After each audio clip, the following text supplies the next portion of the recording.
हम तीनों बहनों की शादी एक ही साथ हुई थी। तीनों की बारात एक साथ आई थी। हम तीनों बहनों का उम्र में आपस में 5-5 साल की छोटाई बढ़ाई थी। बड़ी दो बहनों की विदाई साथ में ही हो गई थी।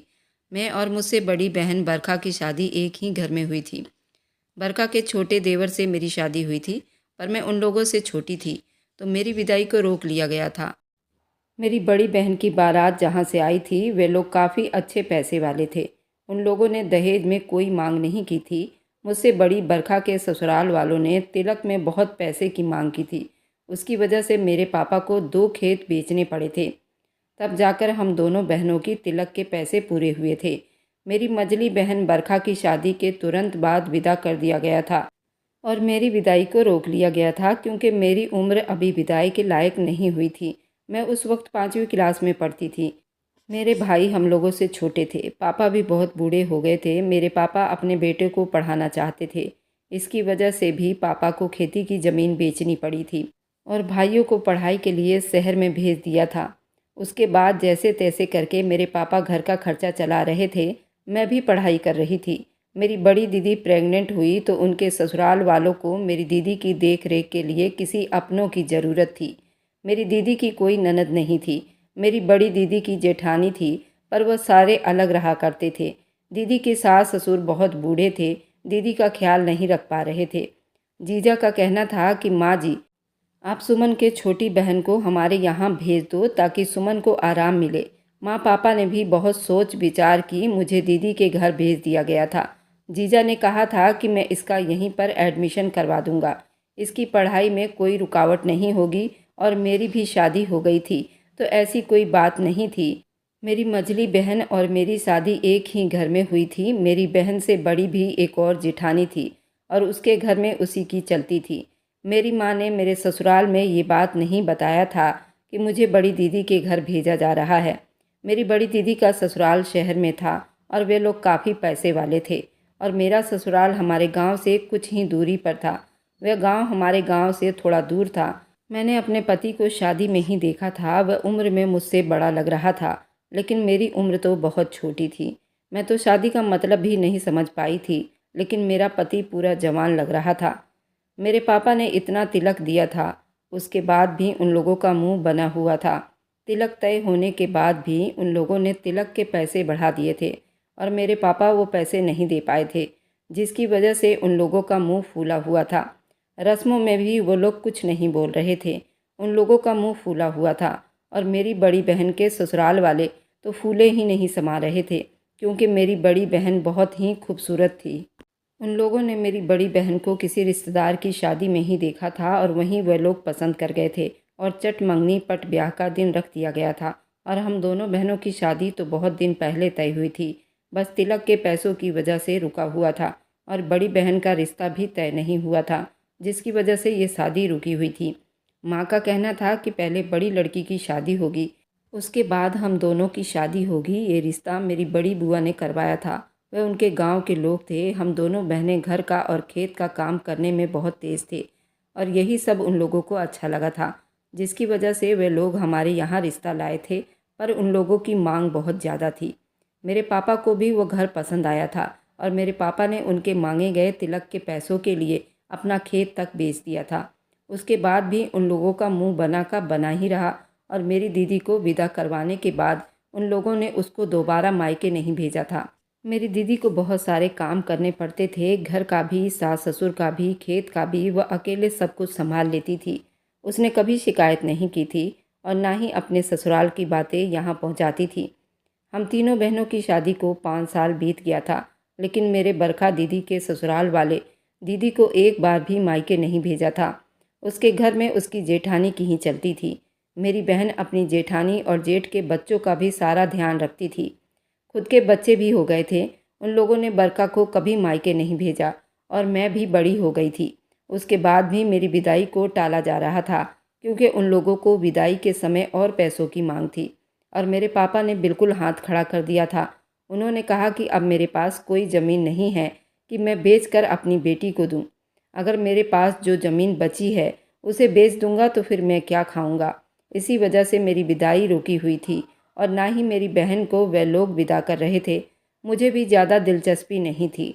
शादी के बाद एक बार भी मेरा पति दोबारा नहीं आया था और ना ही मेरी बहन आई थी।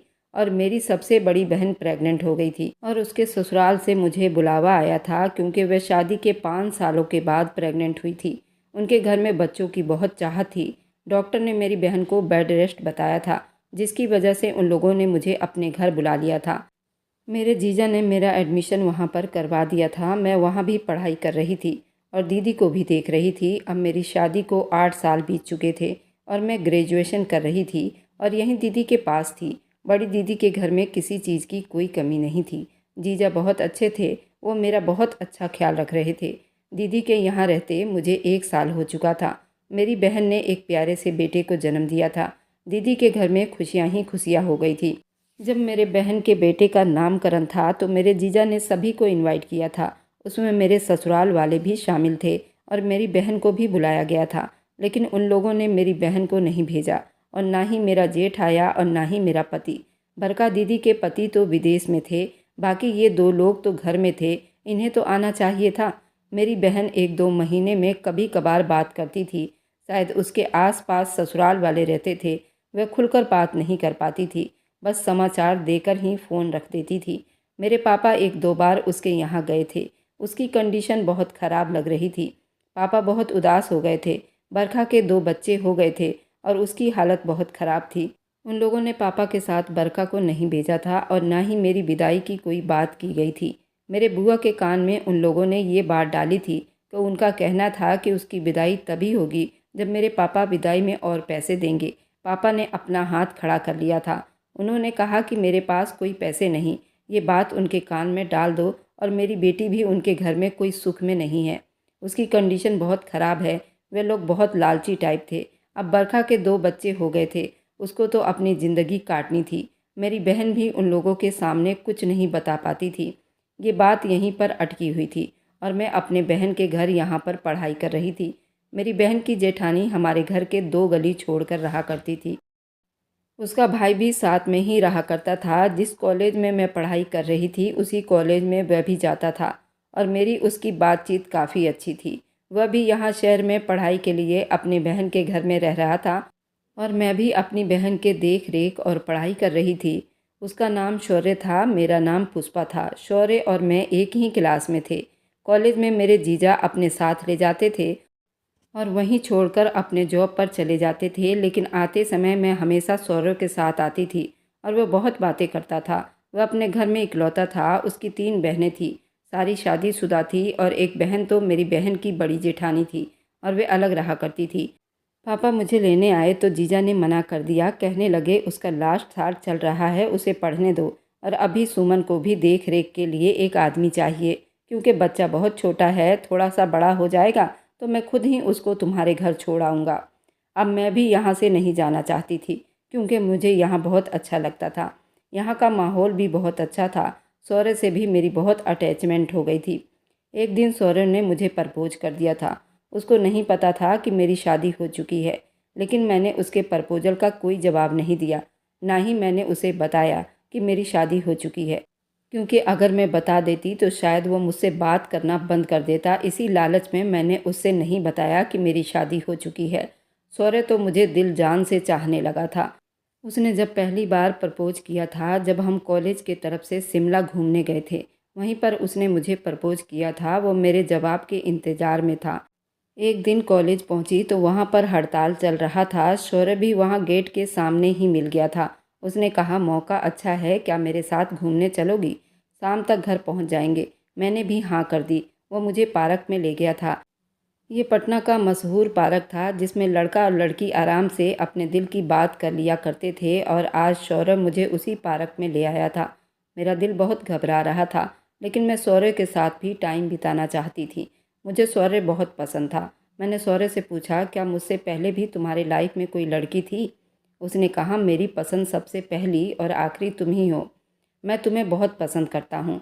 तुम्हें कभी खोने का सोच भी नहीं सकता। चाहे जो कुछ हो जाए, मैं तुम्हें हासिल करके ही रहूँगा। उसका इरादा बहुत पक्का लग रहा था।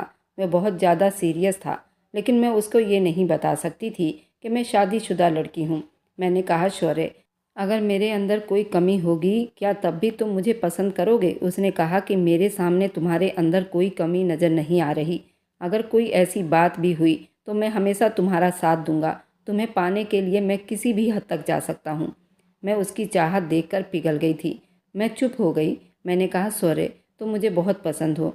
मैं भी तुमसे उतना ही मोहब्बत करती हूँ, लेकिन शायद ये ज़माना हमें एक नहीं होने देगा। सौर्य ने कहा, क्यों? अगर हम एक दूसरे को पसंद करते हैं और बालिग हैं तो ये ज़माना हमें एक क्यों नहीं होने देगा? मैंने कहा, कुछ ऐसी बातें हैं जिसकी वजह से हम कभी एक नहीं हो सकते। उसने कहा कि मैं वह सारे बंधन तोड़ दूंगा जो हमारे रास्ते में आएगा। मैं उसके दिल की सारी हालत जानकर मैं उसके बहुत करीब चली गई थी। वह भी मेरे बहुत करीब खड़ा था। हम दोनों की सांसें एक दूसरे से टकरा रही थी और एक दूसरे को झुलसा रही थी। उसने तुरंत मेरे गर्दन पर किस कर लिया। ये पहला प्यार का एहसास था और मैं भी बहकती चली गई। ये पहला प्यार का एहसास था जो मैं बहुत अलग दुनिया महसूस कर रही थी। ऐसा लग रहा था ये समय कभी ख़त्म ना हो।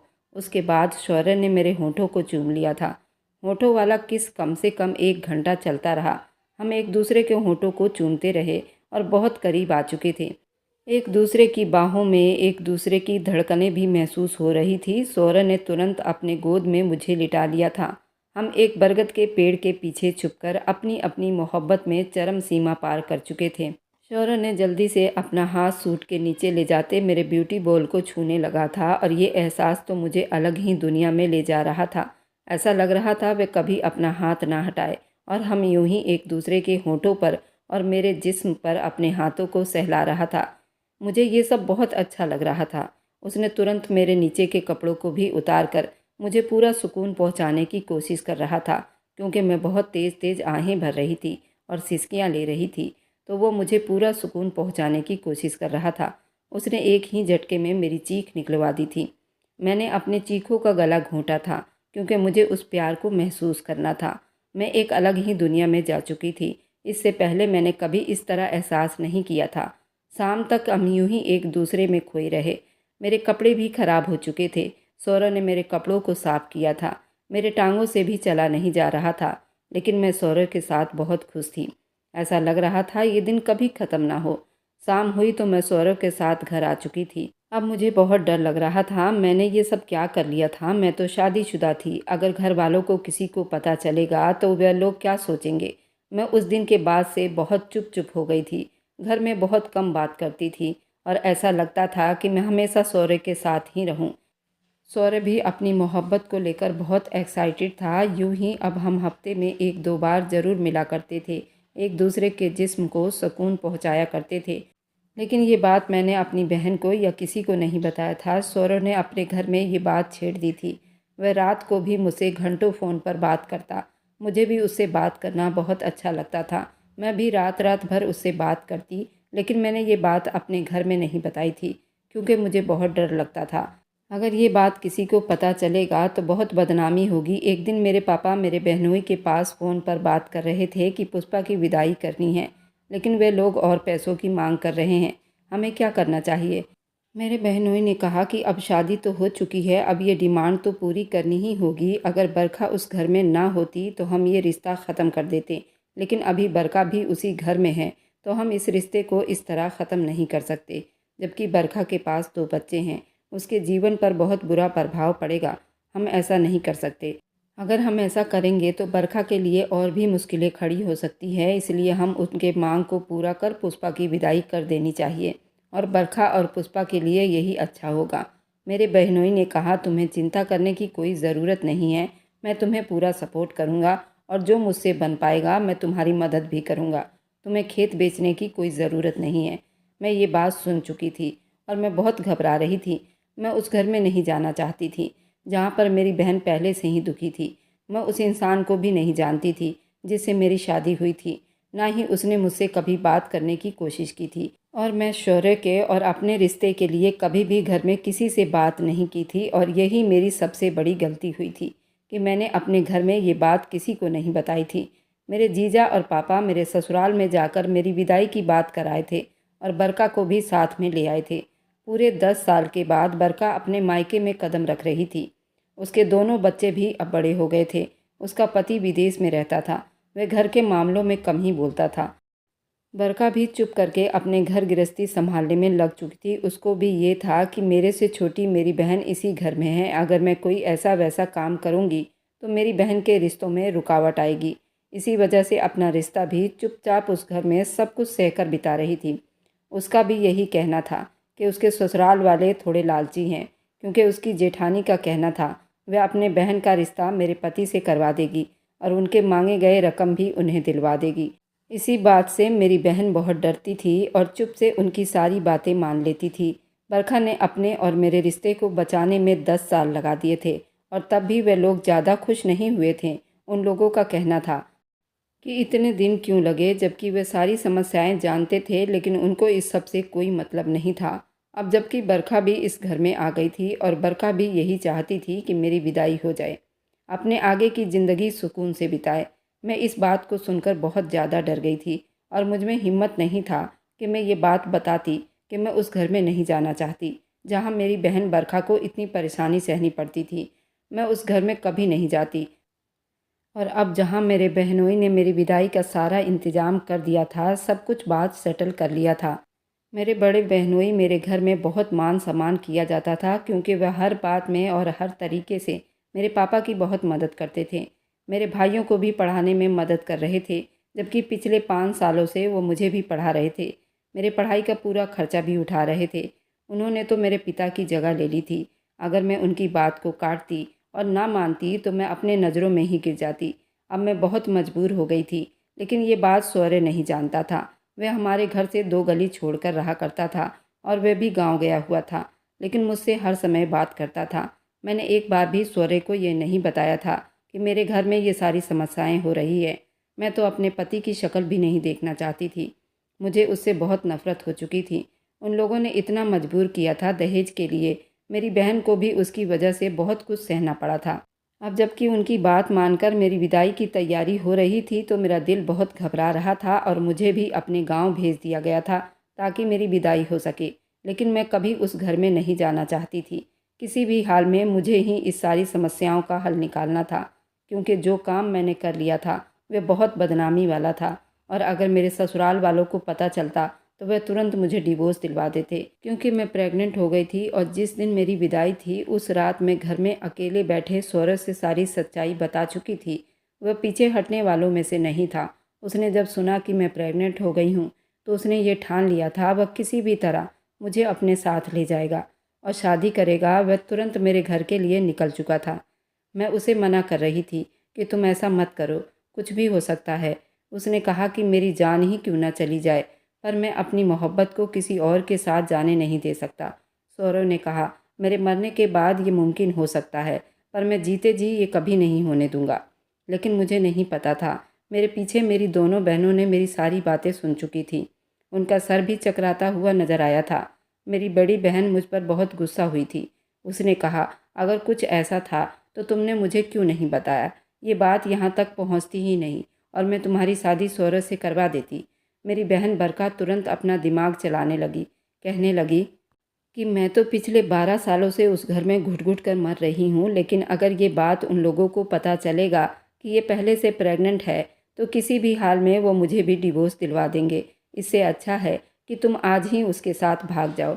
जब वो लड़का इतना सच्चा है, अपनी परवाह किए बिना यहाँ तक आ रहा है, तो हमारा भी कुछ फ़र्ज़ बनता है कि अब हम भी इस प्यार में अपना योगदान दें और इन दोनों जानों को मिलवा दें। मेरी दोनों बहनें अपनी अपनी बातें सोचने लगी और उन लोगों को यही अच्छा लगा कि मुझे सौरव के साथ भेज दिया जाए। और सौरव भी सुबह ही पहुंच चुका था। अभी मेरे विदाई वाले नहीं आए थे। इससे पहले ही सौरव मेरे घर पहुंच चुका था। मेरी बहनों ने मुझे उस घर से सौरव के साथ भेज दिया था। मैं सौरव को पाकर बहुत खुश हुई थी। मैं और सौरव दिल्ली चले आए थे। सौरव अपने किसी रिश्तेदार के यहाँ मुझे लेकर आ गया था, क्योंकि सौरव के गांव में भी मुझ पर खतरा हो सकता था। मेरा ससुराल सौरव के गांव से ज़्यादा दूर नहीं था, उन दोनों का एक ही ज़िला लगता था। इसलिए सौरव ने मेरे सेफ्टी के लिए दिल्ली में अपने रिश्तेदार के यहाँ मुझे लेकर आ गया था। यहाँ पर उन लोगों ने हमारी बहुत आवभगत की थी। हम दिल्ली में ही 6 से 7 महीने रह रहे थे। सौरव के रिश्तेदार ने हमारी बहुत मदद की थी। जब यहाँ पर सौरव मुझे लेकर आया था तो मुझ पर बहुत गुस्सा हुआ था। कहने लगा, यहाँ तक नौबत ही ना आती, अगर तुम मुझे सारी बातें पहले ही बता देती। मैं तुम्हारे घर वालों से तुम्हारा रिश्ता मांग लेता मुझे तुम्हारी पहली शादी से कोई लेना देना नहीं था। तुम्हारी शादी उस वक्त हुई जब तुम्हें शादी का मतलब भी नहीं पता था। तो भला वह शादी शादी थोड़ी ही थी, और ना ही उसके बाद तुम्हारे ससुराल वालों ने कभी तुम्हारे अच्छे बुरे के लिए पूछा। उन्हें तो सिर्फ तुम्हारे घर वालों से पैसों की मांग थी, जो तुम्हारे घर वाले बार बार पूरा कर रहे थे। ऐसे लोगों पर तो पहले ही दिन केस हो जाना चाहिए, जो इस तरह लोगों को मजबूर करके दहेज की मांग करते हैं। और तुम्हारी बहन भी इसमें शामिल है, क्योंकि वह सारा अत्याचार सह रही थी। सिर्फ तुम लोगों के लिए वह अपनी ज़िंदगी भी नर्क बना रही थी। तुम्हारी बहन को बराबर डराया धमकाया जा रहा था, फिर भी तुम लोग अपने होठों पर ताला लगाए उनकी डिमांड पूरी करते जा रहे थे। ऐसे ही लोग क्राइम कर जाते हैं। मुझे पुष्पा तुमसे कोई शिकायत नहीं है, लेकिन बस इतना तकलीफ़ ज़रूर हुआ है कि तुमने ये सब पहले नहीं बताया। तुमने ये कैसे सोच लिया कि मैं तुम्हारे बिना अपनी ज़िंदगी बिता सकता था? मैं कभी ना ऐसा होने देता। चाहे तुम जहाँ भी चली जाती, मैं तुम्हें ढूंढ निकालता, और मैं तुम्हें कभी बर्बाद ना होने देता। मैंने शौर्य की बातें सुनी तो मुझे लगा कि मैंने अपने जीवन में बिल्कुल सही फैसला किया है। उस रात हमने खुलकर एक दूसरे के बाहों में बिताया था, जहाँ पर ये डर नहीं था कोई हमें देख लेगा। वैसे एक दूसरे के जिस्म में तो हम कब का समा चुके थे। अब रोज़ रोज़ शौर्य की मोहब्बत और ज़्यादा बढ़ती जा रही थी। उसे पता था मेरे पेट में उसका बच्चा सांस ले रहा है। उसकी मोहब्बत दुगनी हो गई थी। शौर्य एक कारपेंटर फैक्ट्री में काम करने लगा था। मैं पिछले 4 महीने से प्रेग्नेंट थी। शौर्य का कहना था ये बच्चा यहीं पर जन्म होगा, उसके बाद हम यहाँ पर कोर्ट मैरिज करके फिर अपने गांव लौटेंगे। गांव में मेरे और शौर्य के आने के बाद पापा और बहनोई के पैसे बच गए थे। मेरे पापा को इस सदमे की वजह से अटैक आया था, और उसी सदमे ने मेरे पापा की जान ले ली थी। ये तो कभी भी होना ही था। अगर मैं वहाँ विदा होकर जाती और बाद में उन लोगों को पता चलता ये पहले से प्रेग्नेंट है, तब भी मेरे पापा के ऊपर ये बात आनी थी और हमारी इज्जत की धज्जियाँ उड़नी थी, क्योंकि जो काम मैंने किया था वह गलत था। उस वक्त मोहब्बत के आगे कहाँ किसी का जोर चलता है, और मैं भी मोहब्बत में सही गलत का पहचान भूल गई थी। लेकिन मेरी मोहब्बत तो सच्ची थी। सौरभ ने मेरा साथ दिया था, और जिससे मेरी पहली शादी हुई थी वह तो पहले से ही मेरे खिलाफ था, और बाद में भी मेरे खिलाफ ही रहता। मैंने सही समय पर सही फैसला किया था, लेकिन मेरा तरीका गलत था। मैं शादी से पहले से ये सब कुछ कर बैठी थी, इतने आगे निकल चुकी थी। मेरे साथ और भी धोखा हो सकता था। अगर शौर्य गलत होता तो ये तो भगवान की कृपा थी मुझ पर कि शौर्य अच्छा निकला था। मैंने अपने बेटे को जन्म देने के बाद शौर्य से कोर्ट मैरिज कर ली थी। मेरी बरखा बहन अपने ससुराल दोबारा नहीं गई थी, वह माँ के पास ही थी, माँ को संभाल रही थी। मेरे भाई भी बड़े हो गए थे, वही तीनों अब घर का खर्चा चला रहे थे। मेरे बड़े बहनोई मुझसे बहुत नाराज़ थे। उनका कहना था कि अगर मुझे शौर्य से प्यार हुआ था तो मैंने उन्हें पहले क्यों नहीं बताया। शायद वो मेरी शादी करवा देते और यहाँ तक ये नौबत ना आती। और बरखा के घर वालों पर मेरे बड़े बहनोई ने केस कर दिया था दहेज उत्पीड़न में, और सभी गांव वाले मेरे पापा के तरफ से थे, क्योंकि उस झगड़े में ही मेरे पापा को अटैक आया था और हमारा केस और ज़्यादा स्ट्रॉन्ग हो गया था। अब बरखा का पति भी सुलह करना चाहता था। उसका कहना था कि मैं बरखा को लेकर अलग रहूँगा, और मेरे पहले पति ने भी अपने भाभी के बहन से शादी कर ली थी। और बरखा का पति भी अब बरखा को ले जाने के लिए रोज़ फ़ोन करता था, लेकिन बरखा अलग रहना चाहती थी। उसका पति मान गया था और उसे विदेश लेकर जाना चाहता था, लेकिन बरखा उन लोगों पर विश्वास नहीं करती थी। उसने कहा कि मेरा खर्चा यहीं पर भेजो या तुम भी मेरे साथ रहो, हम दोनों यहीं पर काम करेंगे और अपने बच्चों को पाल लेंगे। कुछ साल के बाद बरखा का पति तैयार हुआ था और बरखा को साथ लेकर रह रहा था, और मेरी ज़िंदगी शौर्य के साथ तो पहले भी स्वर्ग थी, और बाद में तो शौर्य मुझसे और ज़्यादा मोहब्बत करने लगा था। और मेरे बहनोई भी अब मुझसे नाराज़ नहीं थे। मैं उन्हें मना चुकी थी, मैं उनसे माफ़ी मांग चुकी थी। शौर्य भी उनसे माफ़ी मांग चुका था। मेरी बहन की जेठानी भी मुझे बहुत चाहती थी। वो मेरी बड़ी ननद थी और मुझे बहुत प्यार करती थी। मैं कभी कभी शौर्य के साथ वहाँ पर आती थी और कई कई हफ्ते रहती थी। अब आप लोग बताइए, मैंने अपने बचपन की शादी तोड़कर शौर्य से शादी की, ये गलत था या सही? क्योंकि ये रिश्ता पहले भी ठीक नहीं था और बाद में तो उससे भी बुरा हो सकता था, और मेरी दोनों बहनों ने मेरा साथ दिया था। वह गलत था या सही? मेरी तरह बहुत कम महिलाएं होंगी जिनकी किस्मत अच्छी होगी, नहीं तो इस तरह दहेज के नाम पर लड़कियों को बहुत कुछ सहना पड़ता है। अगर लड़कियां गलत कदम उठा ले तो फिर उन्हीं को ही गलत ठहराया जाता है। इस तरह एक ही घर में शादी होने पर दूसरी बहन को बहुत कुछ सहना पड़ता है। अपना परिवार बचाने के लिए, ऊपर से अपनी बहन का भी रिश्ता बचाने के लिए। ऐसे कई फैमिलियां हैं जो कोर्ट में धक्के खा रही हैं। हर किसी की किस्मत मेरी तरह नहीं होती। मेरे किस्मत में तो भगवान ने शौर्य को लिख दिया था। शौर्य ने कभी मुझे दोबारा किसी बात का ताना नहीं दिया था। हमारी ज़िंदगी बहुत हंसी खुशी जा रही है। मुझे एचडी सच्ची कहानियाँ पर इनकी सारी कहानियाँ बहुत अच्छी लगती है, इसलिए मैंने अपनी कहानी यहाँ भेजी है। और मैंने अपना नाम और अपना ज़िला गुप्त रखा है, क्योंकि मुझे अपनी कहानी के ज़रिए लोगों को जागरूक करना है कि दहेज के खिलाफ़ आप भी आवाज़ उठाएं और अपनी बच्चियों को, लड़कियों को सेफ रखें। अच्छे लोगों की दुनिया में कमी नहीं है, लेकिन इस तरह भेड़िए जानवरों की भी दुनिया में भीड़ है। तो इस भीड़ से अपने आप को सुरक्षित कीजिए। अगर मेरी कहानी आप लोगों को अच्छी लगी है तो इस चैनल को ज़्यादा से ज़्यादा सब्सक्राइब करें और लाइक करें और शेयर करें। और मैं एचडी सच्ची कहानियाँ को पर्सनली थैंक्स कहना चाहती हूँ। उन्होंने मेरी कहानी को अपने शब्दों में बहुत ही अच्छी तरह से लिखा। इनका मैं बहुत बहुत धन्यवाद करना चाहती हूँ। और मेरी वीडियो आप लोग जहाँ कहीं से भी देखते हैं, कमेंट में अपने शहर और राज्य का नाम ज़रूर बताएं। मुझे आप लोगों के कमेंट पढ़ने में बहुत आनंद आता है और उन सभी का मैं बहुत बहुत धन्यवाद करना चाहती हूँ जो लोग मेरी वीडियो को देखते हैं, लाइक करते हैं और शेयर करते हैं। अगर आपको आज की कहानी पसंद आई है तो मेरी वीडियो को ज़रूर लाइक कीजिएगा और अपने दोस्तों के साथ शेयर भी कीजिएगा। और हाँ, अगर आपने अभी तक हमारे चैनल को सब्सक्राइब नहीं किया है तो ज़रूर सब्सक्राइब कर लें। मिलते हैं हम अपनी कल की एक और नई दिलचस्प कहानी के साथ। मुझ पर सदा अपना प्यार और स्नेह बनाए रखें। सभी को मेरा प्यार भरा नमस्कार दोस्तों। खुश रहें, स्वस्थ रहें, मस्त रहें।